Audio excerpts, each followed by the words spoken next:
তিলে তিলে আইসে যায়, এই অংশটা বড় একতালি। ধনে কেন তিলে, বড় একতালি তার 14 মাত্রা, 4-3 4-3 ছন্দ। তিলে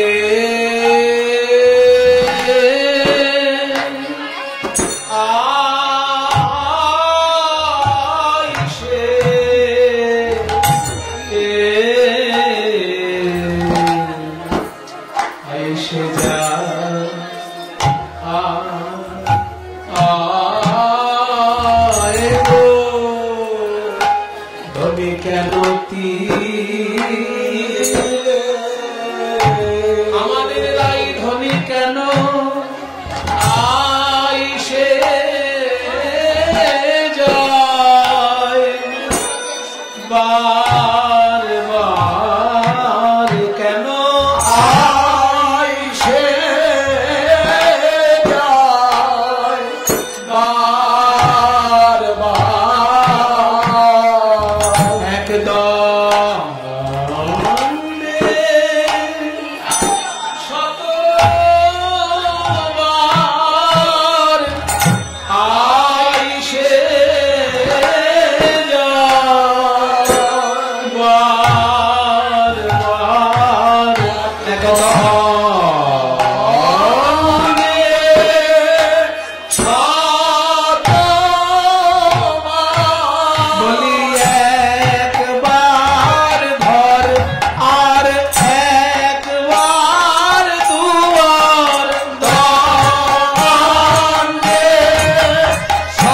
মাত্রা 4-3 4-3 ছন্দ। 1 2 3 4, 1 2 3, 1 2 3 4, 1 2 3।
তিলে তিলে আইসে যায়।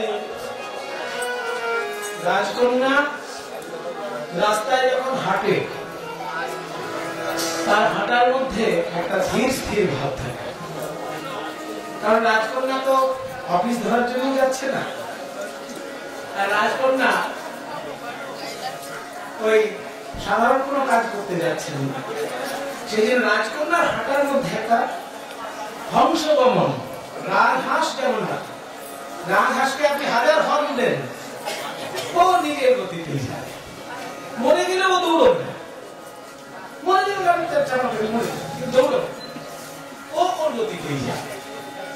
সেই জন্য রাজহংস যিনি চলে বলা হয়েছে, রাজহংসের গমন যেমন ধীর স্থির গতি, সেই রকম রাজধানী চলে। কিন্তু আজকের তো অবস্থা এক দণ্ডের মধ্যে 100 বার ঘর থেকে বেরোচ্ছেন, ঘুরে আসছেন। ও বাবা, পরে আবার এক দিনের মধ্যে নিশ্চয়ই মনটা উচ্চারণ হয়ে গেছে।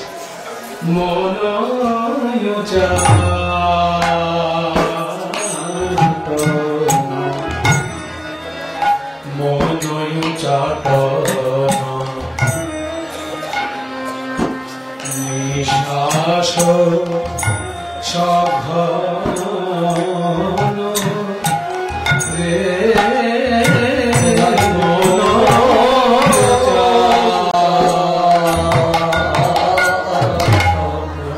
মন বুঝি রাধার নাই মনে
আখিতে পলক নাহি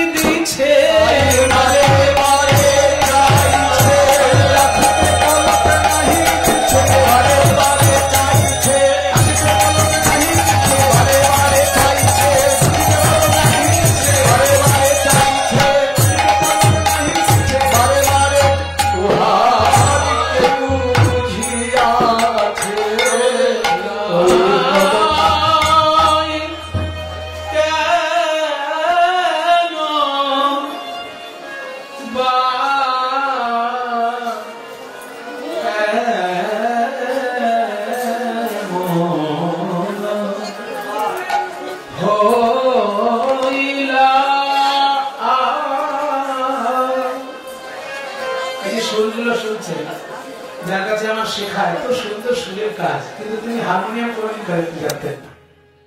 নীলমণি দাস মহাশয়, যামিনী মুখার্জির প্রিয় ছাত্র, মুর্শিদাবাদের একজন শ্রেষ্ঠ গায়ক ছিলেন যামিনী মুখার্জি।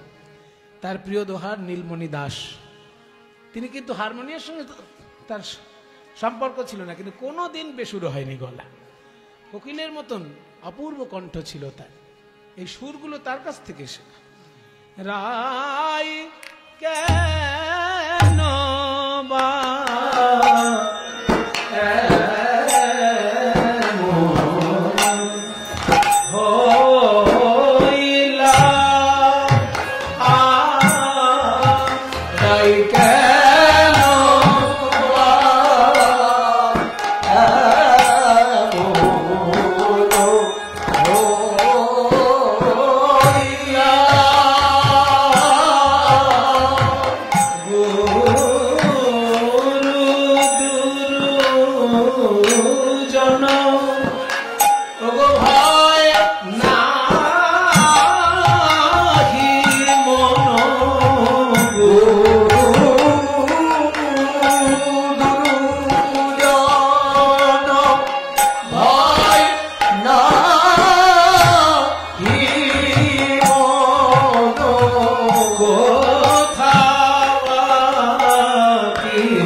আপনার ভালোবাসা যদি ঠিক বিধিবদ্ধ না হয়, তিন দিক থেকে আক্রমণ আসবে। এক, আপনার গুরুদেব আপনাকে দর্শন করবে না, আপনার মুখ দর্শন করলে তার পাপ। দুই, পুলিশ বলবে এবার চলো শ্রীঘরে। তিন, উকিল বলবে সারা জীবনের মতন জেল খাটাবো। তাই না? তিন দিক থেকে আক্রমণ।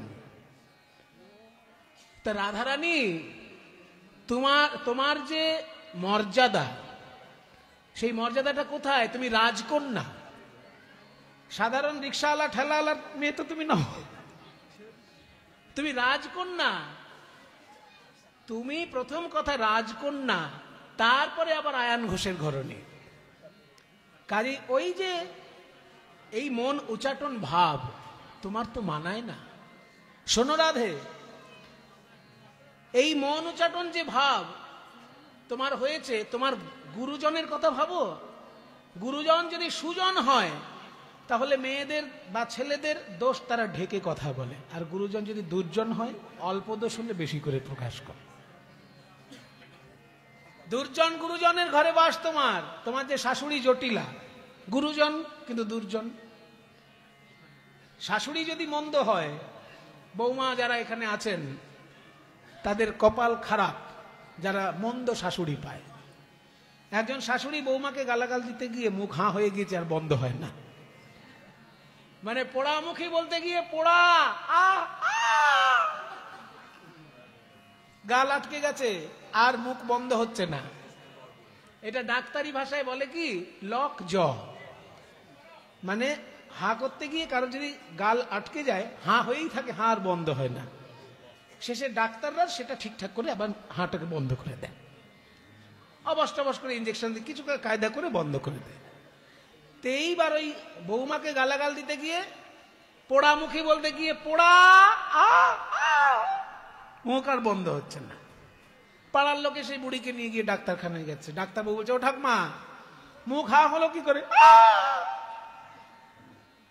উনি কিছু বলতে পারছেন না। তখন বৌমা শাশুড়ির দোষ ঢাকার জন্য বলছে, ওই ওনার ছেলে এত বড় একটা রসগোল্লা এনেছিল, সেই রসগোল্লা মুখে দিতে গিয়ে ওনার মুখ হাঁ হয়ে গেছে, আর বন্ধ হচ্ছে না।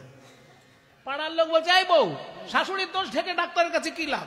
পরিষ্কার করে বল, তোকে গালাগাল দিতে গিয়ে মুখ হাঁ হয়েছে। পাড়ার লোকের মুখে শুনে ফেললো ডাক্তার, যিনি আসলে দুর্জন শাশুড়ি, বৌমাকে গালাগাল দিতে গিয়ে মুখ হাঁ হয়েছে, আর বন্ধ হয়নি। তখন ডাক্তার সিদ্ধান্ত নিল যে সব রোগীকে আগে ছেড়ে দেবো, এই বুড়িকে সবার শেষে, বুঝুক, একটু কষ্ট পাক। সব রোগীকে আগে ছাড়বো, এই বুড়িকে সবার শেষে ধরবো। তো সব রোগীকে ছাড়তে ছাড়তে 2-3 ঘন্টা পার হয়েছে। এইবার ঠাকুমার কাছে এসেছে, ও ঠাম্মা, মুখ বন্ধ হলে আর গালাগাল দেবে না তো? ভালো করে বলো, দেবে না তো? ঠিক আছে, তাহলে মুখ ঠিক করে দিচ্ছি। এই বলে ডাক্তার কিছু একটা কায়দা করে যেই না মুখ বন্ধ করেছে, অমনি বুড়ির মুখ থেকে বেরোলো মানে তখন বলেছিল পোড়া, আর মুখই বাকি ছিল, সেটা এখন বেরোলো। মাঝে এত কষ্ট পেয়েছে, তবুও মনে আছে গালাগালিটা কমপ্লিট হয়নি। তখন বলেছে পোড়া, আর এখন বললো মুখে। এই হচ্ছে দুর্জন গুরুজনের লক্ষণ। তবে এই গল্পটা শুনে যারা যারা শাশুড়ি বৌমা একসঙ্গে কীর্তন শুনতে এসেছে, বৌমাদের খুব আনন্দ হচ্ছে, শাশুড়ির খুব রাগ হচ্ছে। বৌমাগুলো মনে মনে কেমন দিল, কিন্তু বৌমাও যে একেবারে ধোয়া তুলসী পাতা তা নয়। একদিন শরৎচন্দ্র গিয়েছেন গ্রামে, দেখে কি একটা শাশুড়ি সকালবেলা উঠে বৌমাকে গালাগাল দিচ্ছে। শাশুড়ি শরৎচন্দ্র ভাবলো, এনাকে গিয়ে বলি এখন আধুনিক যুগ, বৌমাকে গালাগাল দিতে নেই। এবার বাড়ির ভেতর ঢুকে দেখে কি যে শাশুড়ি তো পুরনো দিনের মানুষ, তাই চিৎকার করে গালাগাল দিচ্ছে, আর বৌমা আধুনিকা, তিনি মুখে কিছু বলছেন না, ঝাঁটার পেছনটা শাশুড়িকে দেখাচ্ছে।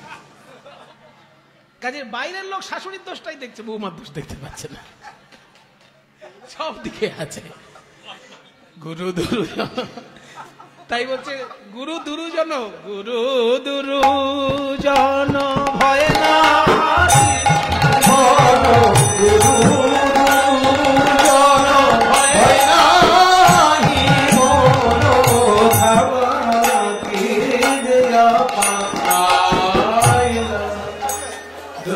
গুরুজনের ঘরে বাস, আর তার বারবার এরকম কদম বাগানে দিকে তাকানো ভালো। ওই দেখ ঘোমটাটা খুলে গিয়ে মাটিতে লুটাচ্ছে, তবু কোনো হুঁশ নেই, আরে লোকে বদনাম করবে। সদাই চঞ্চল বসময় অঞ্চল, সদাই চঞ্চল বসময় অঞ্চল, কি দশারে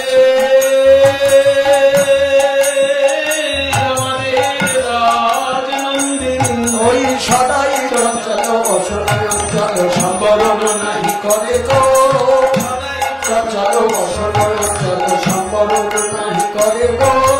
খুশি থাকি থাকি উঠায়ে চমকি, খুশি থাকি থাকি উঠায়ে চমকি, খুশি থাকি থাকি, খুশি থাকি থাকি উঠায়ে চমকি, খুশি থাকি থাকি উঠায়ে চমকি, ভূষণ খসাইয়া পড়ে গো, আরে বসি থাকি থাকি উঠায়ে চমকি, ভূষণ খসাইয়া পড়ে গো। ভাবের গতি বুঝিতে নারী, ভাবের গতি বুঝিতে নারী, ভূষণ খসায় কেন, ভূষণ খুলে ফেলছে কেন, এত দামি দামি গয়না। জানানি একটা করে গয়না খুলে সাজাচ্ছে, আবার কিছুক্ষণ পরে গয়নাগুলো আবার পড়ছে। দেখবেন এটা মাইনের হয়, তখন খুব দুশ্চিন্তা কিছু করেন না, খাটের উপর বসে।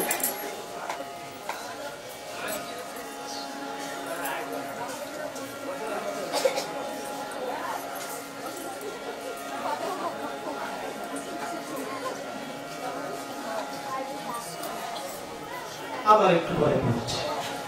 তো খোলাই বা কি দরকার আর পড়াই বা কি দরকার? ভূষণ খসাইয়া পড়ে গো, আরে বসি থাকি থাকি উঠাইয়ে তমনি ভূষণ খসাইয়া পড়ে গো। ভূষণ খুলছে কেন? বহু মূল্যের ভূষণ পেলে অল্প মূল্যের ভূষণ ভুল হয়ে যায়। দেখবেন আপনার যখন পয়সা কড়ি কম ছিল তখন আপনার তামার আংটি যেন খুব দামি বলে মনে হতো। যে আর একটু পয়সা হলো একটা রূপোর আংটি কিনতে পারলেন, তামার আংটি যেন আর পড়তে ভালো লাগছে না, কোথায় হারিয়ে গেল একদম। আবার যেই দুটো পয়সা হলো একটা সোনার আংটি কিনলেন, দেখবেন রূপোর আংটি কোথায় হারিয়ে গিয়েছে, গায়েও লাগছে না, হারিয়ে গেল। তারপর যখন একটা হীরের আংটি পরেছেন তখন ছোট সোনার আংটি হারিয়ে গেলেও গায়ে লাগছে না। তাহলে অধিক মূল্যের সম্পদ পেলে অল্প মূল্যের সম্পদ তার আর ভালো লাগে না। তাহলে রাধারানী যে গয়নাগুলো খুলে ফেলছেন নিশ্চয়ই তার থেকে কোনো মূল্যবান সম্পদ পেয়েছেন। অক্ষ্ণো রঞ্জন মুরাসো সবাসো কুবলয়ম অক্ষ্ণো রঞ্জনম উরসো মহেন্দ্র মণিদামা বৃন্দাবন রমণীনাং মণ্ডলম অখিলাম হরির জয়তি। কর্ণপুর গোস্বামীপাদ বলছেন না যে ব্রজগোপীদের অন্য মূল্যবান কোন ভূষণ দরকার নেই, দামি কাজল ব্রজগোপীর দরকার নেই, কারণ কৃষ্ণের রূপটাই তাদের কাছে দামি কাজল। কানের দুল, দামি কানের দুল দরকার নেই, কৃষ্ণের গুণাবলী ব্রজগোপীর কানে যেন মূল্যবান কানের দুল। শ্রবাসো কুবলয়ম অক্ষ্ণ অঞ্জনম উরস মানে হৃদয়ের মহেন্দ্র মণিদাম। হৃদয়ের উপর একটা হারের যদি পদক ঝোলে সেই পদকটা বেশি দামি হয়, পুরো হারের মধ্যে পদকটা সব থেকে বেশি দামি। সেই রত্নের পদকও তার দরকার নেই, সাক্ষাৎ শ্রীকৃষ্ণ যেন তার হৃদয়ের সম্পদ স্বরূপ। উরস মহেন্দ্র মণিদাম বৃন্দাবন রমণীনাং মণ্ডলম অখিলম। ব্রজগোপীগণের সমস্ত প্রকারের অলংকার স্বরূপ শ্রীকৃষ্ণ। তাহলে কৃষ্ণকে যে অলংকার রূপে পেয়েছে তার কি আর বাইরের অলংকার দরকার? তাই ভূষণগুলো খুলে ফেলছেন। ভবিষ্যতে রাধারানী বলেছেন, কাজ কি ভূষণে সখী কাজ কি ভূষণে, আমার মন যা করে শ্যামের তরে পরাণে তা জানে। আমার নয়ন ভূষণ শ্যাম দর্শন, আমার নয়ন ভূষণ শ্যাম দর্শন, শোভন ভূষণ গানে শোভন ভূষণ গানে ভূষণ পরের ভূষণ শ্রীপদ সেবা, পরের ভূষণ শ্রীপদ সেবা, বদন ভূষণ নামে বদন ভূষণ নামে ভূষণ শ্যাম কুমনি হৃদয় ভূষণ শ্যাম কুমনি যিনি মন মথরাজে যিনি মন মথরাজে ভূষণ শ্রীকর পল্লব ভূষণ শ্রীকর পল্লব উচ্চ কলসের মাঝে উচ্চ কলসের মাঝে গলার ভূষণ কলঙ্কের হার গলার ভূষণ কলঙ্কের হার নাসার ভূষণ গন্ধ নাসার ভূষণ গন্ধ প্রীতি ভূষণ প্রতিতন আর প্রীতি ভূষণ প্রতিতন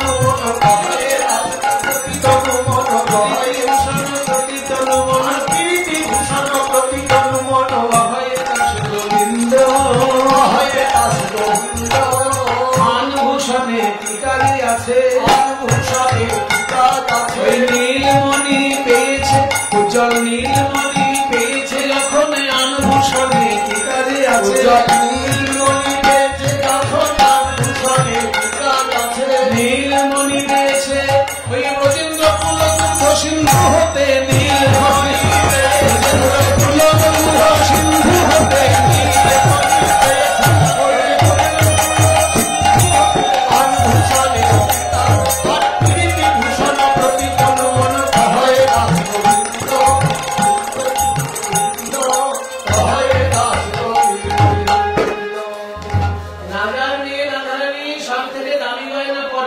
কিন্তু তার থেকেও বেশি কোন অলঙ্কারের কি তাহলে সন্ধান ছিল যে গয়নাগুলো খুলে ফেলছে? তো খুলে ফেলছে তো বৈদ্যুতিকে দিয়ে দিক, আবার পড়ছে কেন? বলছে পড়ছে কেন? আত্মেন্দ্রিয় প্রতিবাঞ্ছা তারে বলি ও কৃষ্ণ ইন্দ্রিয় প্রতিবাঞ্ছা তারে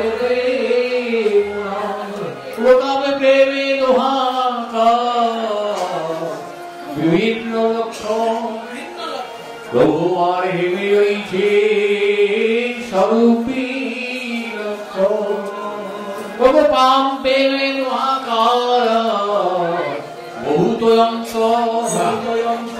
বন্ধ প্রেম হয় উজ্জ্বল ভাগ্য আত্মসুর লাগি গোপী না করে বিচার সুর লাগি করে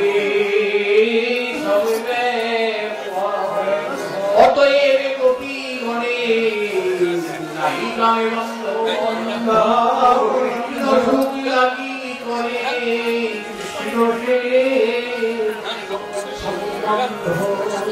তাহলে ব্রজগোপী রাধারানী আজকে গয়নাগুলো পরছেন কেন?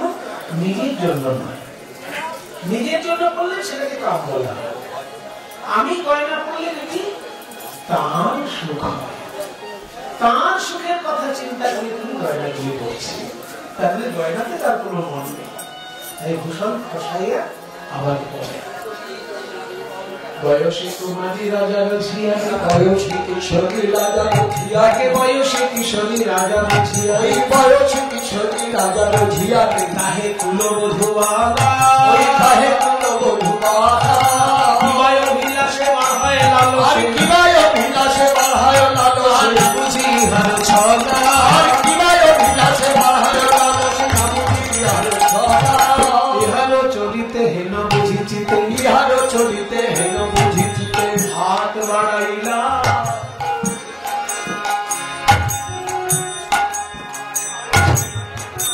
কোন চাঁদে গো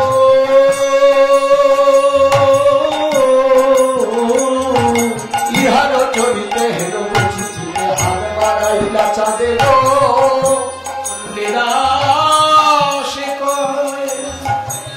করিও ধনী আমার ঠেকেছে কালিয়া ফাঁদে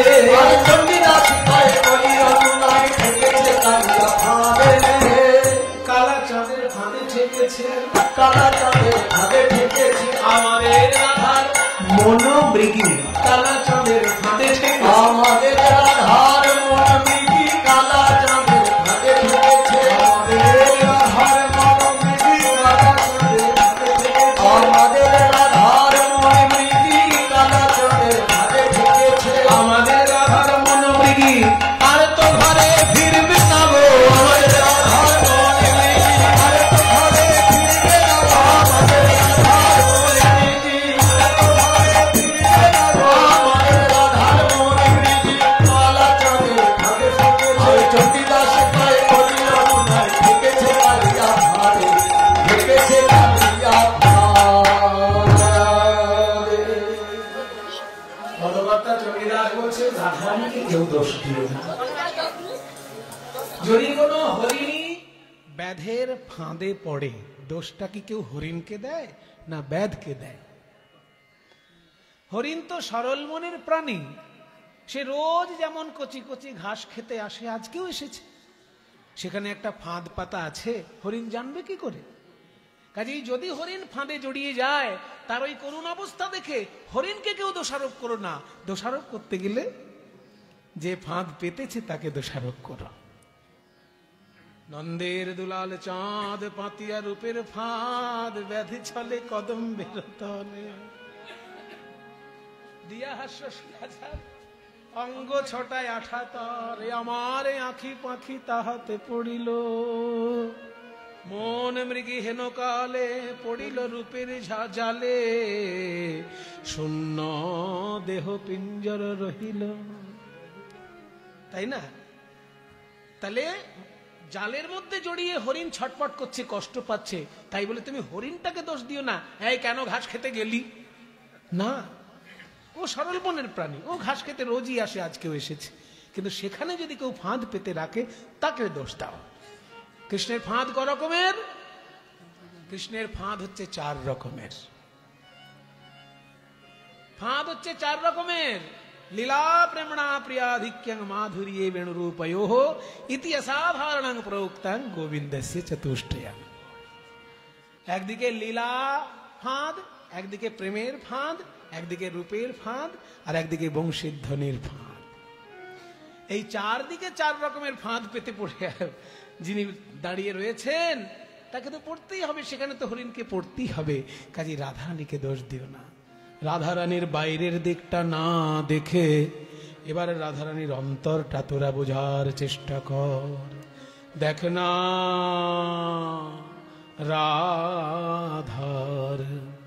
রাধার কি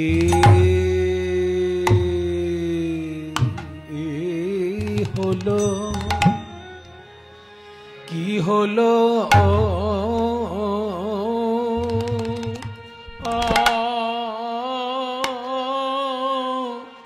অন্তরে, কি হলো অন্তরে ব্যথা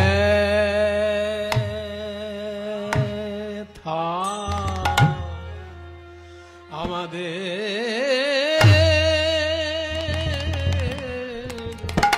দেখ না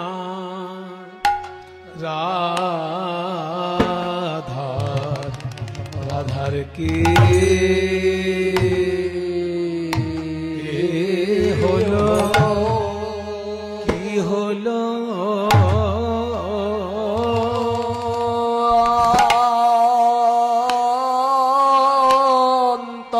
অন্তরে, কেন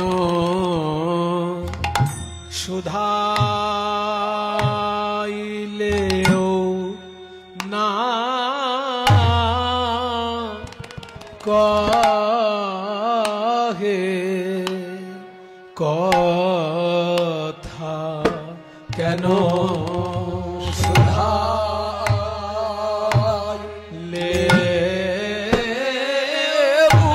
না কহে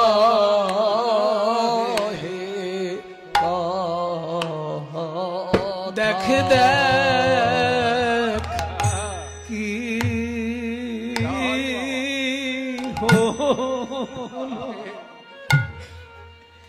কি হলো অন্তরে ব্যথা